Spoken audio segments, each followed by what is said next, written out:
Want to update us with what's happening. We're just taking you out of the screen at the moment, Margaret, just for a moment, because we have the plane door open. This is the aircraft that's been carrying Nancy Pelosi, the senior US Democrat, and it has touched down, and people are now getting off the plane. It's pretty dark, as I said. It is, kind of 10 to 11-ish. At night there, so we will see. There are quite a few people getting off, as you can see. So we're waiting to see if Nancy Pelosi herself gets off. It might be a little bit tricky to identify her in the dark, but this is the moment it looks like this visit is taking off, because up until now there was lots of speculation about whether it would happen, whether it wouldn't happen. It didn't appear on any official flight schedule, and actually the schedule, just so you know, is quite busy. Started in Singapore, this tour of Asia. It's flown actually now from the Malaysian capital, Kuala Lumpur, crossing Borneo and the Philippines, flooding north along Taiwan's east coast, and is now at the airport. And we can kind of see a delegation of officials, it looks like, approaching the side of the aeroplane there. Interesting to see what reception will be given here, because clearly it's quite late and one would assume it would be straight back to the hotel and sleep, but there may be official engagements already. There may be this official reception. Don't know who is there from the Taiwanese side, so we wait to see if and when it will be light enough to actually see. We can crane. This could be Nancy Pelosi walking down the steps right now.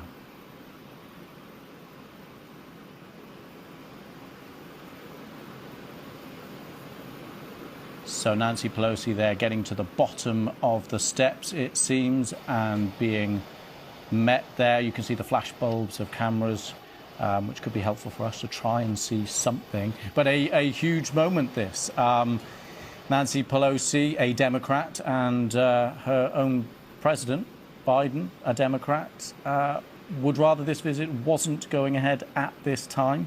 There have been others within the administration and within the US, I should point out, for balance, who are actually saying this visit should go ahead. There have been similar visits in the past at this level. Nancy Pelosi, of course, is a member of the legislature in the US, not part of the executive, not part of the government, not part of President Biden's team.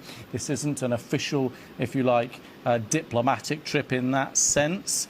Of course, the reason it's sensitive, as we know, is because the US has diplomatic ties with China, not with Taiwan. It does have other relations with Taiwan, but it does not have official diplomatic relations with Taiwan. And that is the way that China wants it, and that is the way that China insists it must stay under its one China policy. And that's why China has been given these furious warnings, warning that Nancy Pelosi should not visit. But it seems now she has, and she has touched down. Let's get the reaction of Professor Margaret Macmillan to that moment. Professor. Well, let's hope it isn't one of those historic moments when we all look back and say, oh, that really was the beginning of something. I was thinking, of course she has a right to go to Taiwan if she wants. I wish she'd done it and then we'd heard about it. I think the Chinese might have reacted better. I think what we have to ask ourselves now is, what is the Chinese government going to do? And will it change their stance, among other things, on Ukraine? The Chinese have not condemned the Russian invasion of Ukraine, but they have not sold them weapons. They haven't really egged them on in Ukraine. They haven't shown wholehearted support for them. I wonder if that will change. I think. I'm sorry to jump in just. That's really, really interesting, because I was going to ask you. My next question was, right, it's happened now. What are the options facing China? They could go for full-scale invasion. Less than that, though, what are their options? And you seem to be pointing, well, one of them in retaliation could be a change of stance, decide, actually, we're going to help Russia, we're not going to support Ukraine. I think that's absolutely possible. I think they will protest vociferously to the United States, and I think the United States will try, to mollify China, but it's going to be difficult because Taiwan has been such an issue. And the current leader in China, Xi Jinping, has made it such an issue. And the other thing, of course, is he has this big party Congress coming up in the fall where he is expecting to be anointed as essentially president for life. And can he afford not to look tough about this? Interesting. And on Nancy Pelosi, what do you think is her motivation here for doing this? Well, I've been asking myself that. She's always been a hawk on China. She's always been, very, very critical of China on its record on human rights. I mean, the Democrats have, always supported human rights. And so I think she probably feels that she has every right to go and show support for a democracy in Asia. The other possibility, and I'm only speculating here, is that she is probably reaching the stage when people are beginning to wonder when she's going to retire. I can't remember what her age is, but she is, I think, fairly old to continue in this very high-profile position as Speaker of the House, and it may well be that she wants to show that she is a statesman of world order by going on such a tour. But really, the timing of this tour, I think, is very unfortunate. And let's quickly touch on the significance of Taiwan, because it is a relatively small island off the coast of China. But the US interest there is not just military and strategic and historical, it's economic too.